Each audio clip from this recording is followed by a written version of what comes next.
शिव पुराण श्री रुद्र संहिता पंचम खंड अध्याय 44वां अंधक की अंधता।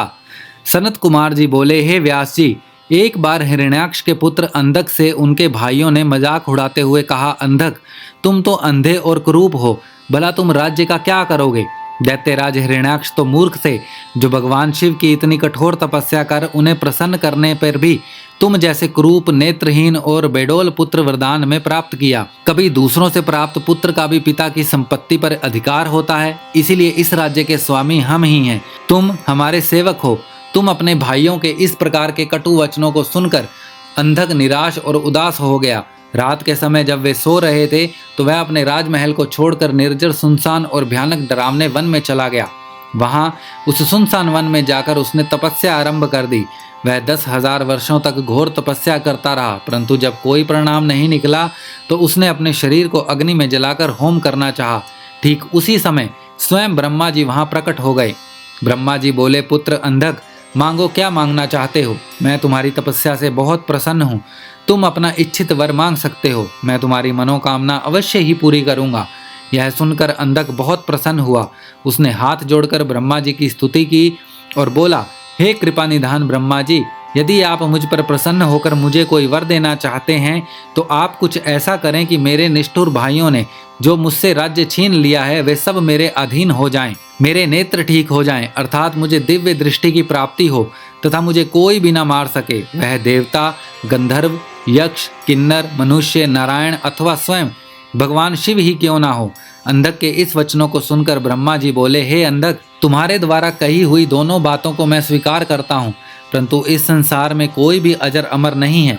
सभी को एक ना एक दिन काल का ग्रास बनना पड़ता है। मैं सिर्फ तुम्हारी इतनी मदद कर सकता हूँ कि जिस प्रकार की और जिसके हाथ से तुम चाहो अपनी मृत्यु प्राप्त कर सकते हो।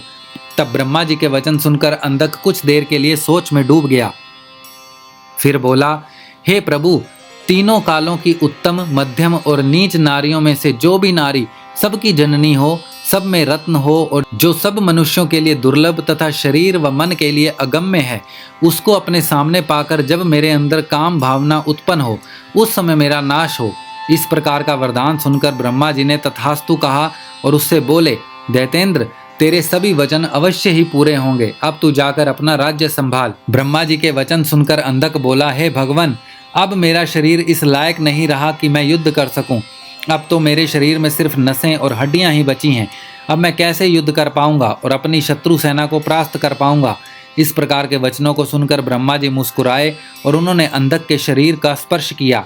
उनके स्पर्श करते ही अंधक का शरीर भरा पूरा हो गया।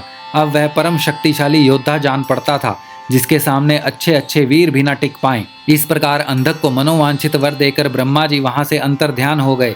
तत्पश्चात अंधक भी प्रसन्नता पूर्वक अपने घर की ओर चल दिया। जब अंधक ने अपने राज्य में प्रवेश किया तो यह जानकर कि अंधक को ब्रह्मा जी से वरदान प्राप्त हुआ है, सारे दानव उसके वश में होकर उसके दास बनकर रहने लगे। तब अंधक ने विचार किया कि हमें दैत्य साम्राज्य का विस्तार करना चाहिए और अपने घोर शत्रु देवताओं को पराजित करके उनके राज्य पर अपना अधिकार स्थापित कर लेना चाहिए। यह सोचकर दैत्यराज अंधक ने अपनी विशाल दैत्य सेना के साथ स्वर्गलोक पर आक्रमण कर दिया और स्वर्ग पर अपना आधिपत्य जमाकर देवराज इंद्र को अपना बंधक बना लिया। तत्पश्चात उसने नागों, सुपर्णों, श्रेष्ठ राक्षसों, गंधर्वों, यक्षों, मनुष्यों, ऊंचे ऊंचे पर्वतों और भयानक वृक्षों और सिंहों को भी युद्ध में परास्त कर अपने अधीन कर लिया। अंधक मदांग होकर कुमार्गी हो गया। उसने स्वर्ग, भूतल, रसातल की सर्वश्रेष्ठ सुंदरियों को अपनाकर उनके साथ रमणीय विहार किया। दिन पर दिन वह बुराई के दलदल में धंसता जा रहा था। उसने वैदिक धर्म का पूर्णतः त्याग कर दिया था। एक दिन उसके दुर्योधन, वैधस और हस्ती नामक तीनों मंत्री उसके पास आए और बोले, हे दैतेंद्र, हमें मंदरांचल पर्वत की एक गुफा में एक मुनि को देखा है, जो कि योग ध्यान में मग्न आंखें बंद करके बैठा है।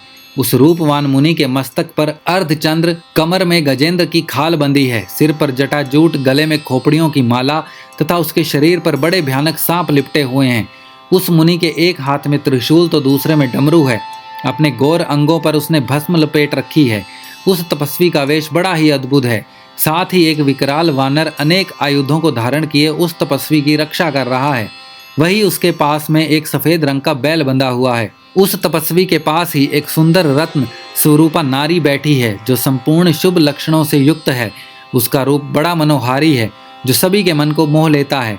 उसने सुंदर मूंगे, मोती, मणियों और सोने से रत्न जड़ित आभूषणों को धारण किया हुआ है। वह इतनी रूपवती है कि जो उसे एक बार देख लेता है उसकी आंखों का होना सफल हो जाता है। उस परम सुंदरी को एक बार देख लेने के बाद संसार की अन्य किसी स्त्री को देखने की आवश्यकता ही नहीं पड़ेगी। स्वामी, आप इस त्रिलोक के अधिपति हैं। आपके पास इस संसार की सभी बहुमूल्य और अमूल्य धरोहर हैं। ऐसी परम सुंदरी रूपवती नारी को भी आपके अनमोल राज्य की शोभा बढ़ानी चाहिए। अतः आप हमारे साथ चलें और उस सुंदरी को यहाँ ले आएं। अपने वीर मंत्रियों के इस प्रकार के वचन सुनकर दैतेंद्र अंधक बहुत प्रसन्न हुआ और उसके मन में उस सुंदर नारी को देखने की इच्छा बलवती हो गई। उसने अपने मंत्रियों को आदेश दिया कि तुम शीघ्र वहां जाकर उस तपस्वी से उसकी सुंदर स्त्री को मांग कर मेरे पास ले आओ।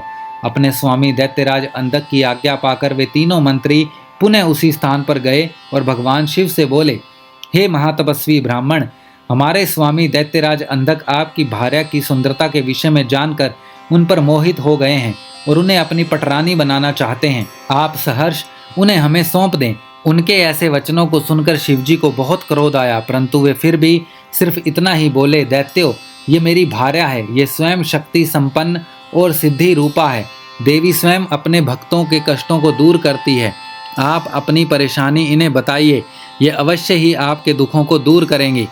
भगवान शिव के ये वचन सुनकर क्रोधित और मदांध दैत्य और कुछ ना बोले और वहां से वापस आ गए। तब दैत्यराज अंधक को उन्होंने वहां घटित हुई सारी बातें बढ़ा चढ़ाकर बताई, जिन्हें सुनकर दैतेंद्र का क्रोध 7वें आसमान पर चढ़ गया। तब वह मूढ़ बुद्धि दैत्य सुंदरी को देखने के लिए आतुर हो उठा। उसने स्वयं वहां जाकर उस रत्नों में सर्वश्रेष्ठ रत्न को अपने साथ लाने का निश्चय किया। श्री रुद्र संहिता पंचम खंड अध्याय 44वां समाप्त।